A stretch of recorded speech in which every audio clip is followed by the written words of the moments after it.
So good morning केटा होइन आएँ फेरि म चाहिँ के भन्न आएको भने आज फर्म फिलअप गर्दै थिएँ। कलेजले पठाएको थियो, टक्क हेरौँ न के फर्म रहेछ भनेर केहीको रहेछ खास गरी।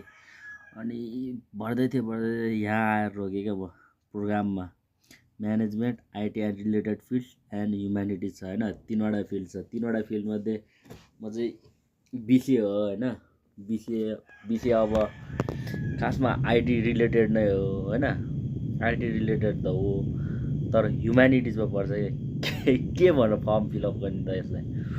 आइटी रिलेटेड फिल्ड अब खास गरी त ह्युम्यानिटिज हो नि त। सो बिसिए स्टुडेन्ट रिलेटेड चाहिँ गरे होला सायद होइन। त्यही भएर के गर्दा चाहिँ ठिक होला, ह्युम्यानिटिज गर्ने कि आइटी रिलेटेड। अब हुन त ह्युम्यानिटिज नै हो नभएको त होइन, तर आइटी रिलेटेड हो नि त हामी। अनि यो चाहिँ भएन कि यो चाहिँ के भनेर भन्ने त ल बिसिए स्टुडेन्ट ल तिमीहरूलाई थाहा होला केटाहरू ल।